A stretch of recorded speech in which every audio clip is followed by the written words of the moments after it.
यह कहानी है एक छोटे से परिवार की, जहां रमेश अपने तीनों बच्चों के साथ रहता था। रमेश की बीवी की मृत्यु कुछ महीने पहले ही हुई थी। उसके तीन बच्चे थे, राजू, पूजा और रिया। तीनों ही बहुत समझदार थे। पूजा बेटी, जरा चाय ले आओ। तुम्हारी मासी आई है। जी पापा, अभी लाई। आखिर कब तक ऐसे ही इन बच्चों को बिना माँ के रखोगे? दूसरी शादी क्यों नहीं कर लेते? कोई तो हो जो बच्चों का ध्यान भी रखे और घर के काम भी संभाले। हाँ, मैं भी सोच रहा हूँ, लेकिन आजकल के जमाने में ऐसी औरत कहाँ मिलती है जो दूसरों के बच्चों को अपने बच्चों जैसा प्यार दे।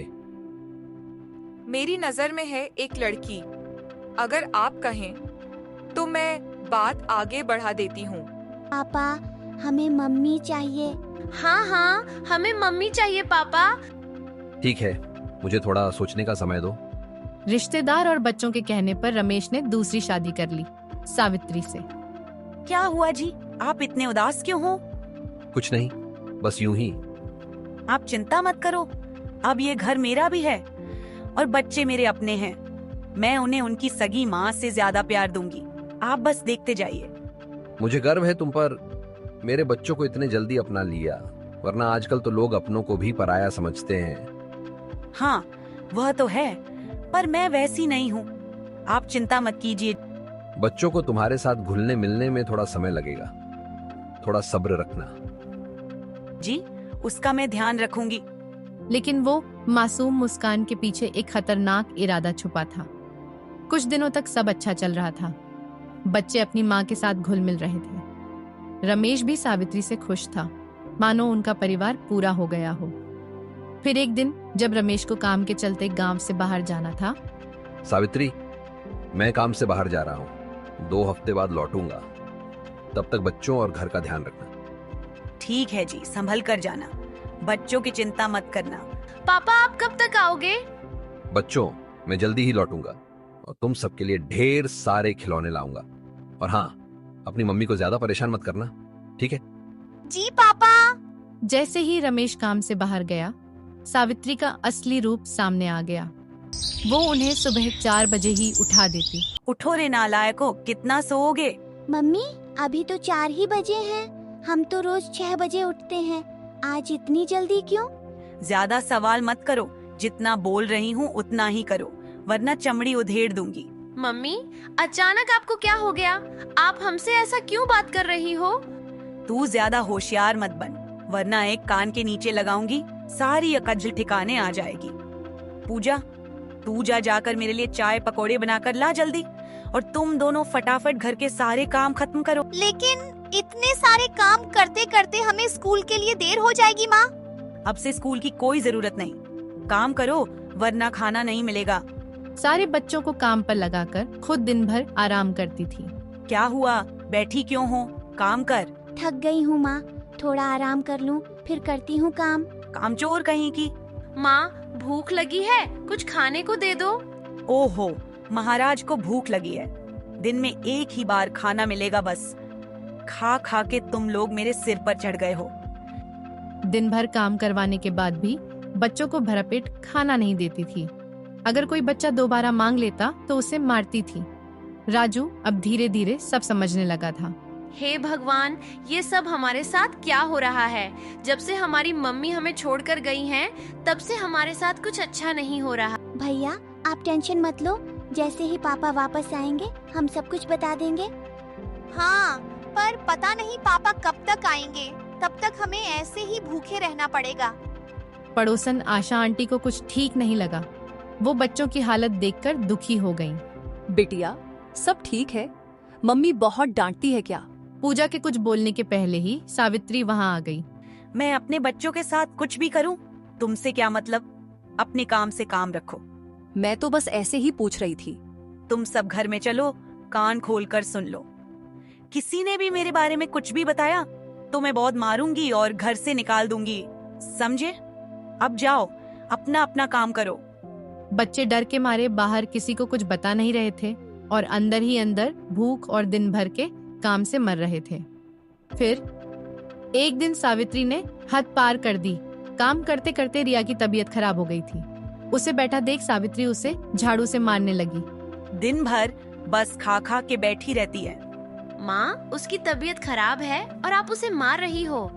तेरी इतनी हिम्मत, मुझसे जबान लड़ाता है? तुम सबको तो मैं तुम्हारे पापा के आने से पहले ही अनाथालय भेज दूंगी, तब तुम्हारी अक्ल ठिकाने आएगी। इतना कहकर सावित्री वहाँ से चली गई। भैया, ये मम्मी हमसे बिल्कुल भी प्यार नहीं करती हैं। मुझे इनके साथ नहीं रहना है। सब ठीक हो जाएगा बहन, तू रो मत। तू जाकर आराम कर, बुखार उतर जाएगा। मेरे पास दवा के लिए पैसे भी नहीं हैं। फिर रात हुई। माँ, खाना दे दो, बहुत भूख लगी है। खाने को हाथ भी लगाया तो तुम तीनों के हाथ तोड़ दूंगी। काम के नकाज के, दुश्मन अनाज के, किसी को खाना नहीं मिलेगा। पर माँ, हमने तो सुबह से एक बार भी खाना नहीं खाया है। सावित्री सो जाती है, लेकिन बच्चे भूख से तड़प रहे थे। भैया, मुझे तो बहुत जोर की भूख लगी है। भैया, मुझे भी। तुम दोनों रुको, मैं कुछ करता हूँ। तभी राजू चुपके से गया और रसोई में कुछ खाने के लिए खोजने लगा। बर्तन की आवाज से सावित्री की नींद खुल गई। कौन है वहाँ? अच्छा, तो तू है? तेरी इतनी हिम्मत, मेरे मना करने के बाद भी तू नहीं माना? रुक, अभी बताती हूँ तुझे। सावित्री राजू को मारती है और घर से बाहर निकाल देती है। पापा, आप कहाँ हो? लगता है अब हम आपसे कभी मिल नहीं पाएंगे। राजू रोते रोते मंदिर में जाकर बैठ गया। क्या हुआ बेटा, तुम रो क्यों रहे हो? राजू को सावित्री की बात याद थी कि अगर किसी को कुछ बताया तो बहुत मारेगी। कुछ नहीं। बताओ बेटा, मंदिर में आकर झूठ नहीं बोलते। बताओ क्या हुआ? राजू पंडित जी को सारी बात बताता है। तभी पंडित जी राजू के पापा को फोन करके सारी बात बताते हैं और उन्हें तुरंत वापस घर आने के लिए कहते हैं। राजू को पंडित जी अपने साथ घर ले गए और उस रात राजू उन्हीं के घर पे सो गया। रमेश अगले दिन घर पहुंचा। राजू, पूजा, रिया। अंदर से बच्चे दौड़ते हुए आते हैं। तभी पड़ोस वाली आंटी और पंडित जी भी आ जाते हैं। अरे, आप बहुत जल्दी आ गए जी। बस, अब एक शब्द भी नहीं। तुमने मेरा भरोसा तोड़ा है। क्या हुआ जी, ऐसा क्यों बोल रहे हो? और कितना नाटक करोगी? तुम्हें क्या लगा बच्चों को डरा दोगी तो मुझे कुछ पता नहीं चलेगा? मैं इनके भले के लिए कर रही थी। मैं इनकी माँ हूँ। सच्ची माँ वो होती है जो खुद भूखी रहकर भी बच्चों को खिलाती है। और तुमने माँ जैसे पवित्र रिश्ते को भी कलंकित कर दिया। इतने प्यारे प्यारे बच्चों ने तुम्हारा क्या बिगाड़ा है जो तुम इनके साथ ऐसा कर रही हो? तुम्हारे खुद के बच्चे होते तो क्या ऐसा ही करती? तुम तो चुप ही रहो। दूसरों के घर में टांग अड़ाने की कोई जरूरत नहीं है। अपने काम से काम रखो। सावित्री, तुमने सारी हदें पार कर दी हैं। निकल जाओ मेरे घर से। आज से तुम्हारा और मेरा कोई रिश्ता नहीं। मुझे माफ कर दीजिए, मुझसे गलती हो गई। अब से ऐसा नहीं होगा। तुम माफी के लायक नहीं हो। चली जाओ मेरी नजरों से दूर। रमेश सावित्री को घर से निकाल देता है। भैया, हमें पापा को बोलकर मम्मी को माफ कर देना चाहिए। उनसे गलती हो गई। हाँ भैया, हमारी टीचर हमें क्या सिखाती हैं कि अगर किसी को अपने के पर पछतावा है तो हमें उसे माफ कर देना चाहिए ताकि उसे अपनी गलती सुधारने का मौका मिल सके। लेकिन अगर वो फिर से हमारे साथ ऐसा ही करती है तो पापा है ना, वो उन्हें अच्छे से समझा देंगे। सभी बच्चे मिलकर अपने पापा के पास जाते हैं और उन्हें मम्मी को माफ करके उन्हें वापस लाने के लिए कहते हैं। रमेश उनकी बात मानकर सावित्री को वापस घर ले आता है और इस बार सावित्री की आंखों में पछतावा साफ दिखाई दे रहा था। अब उस घर में फिर से हंसी लौट आई।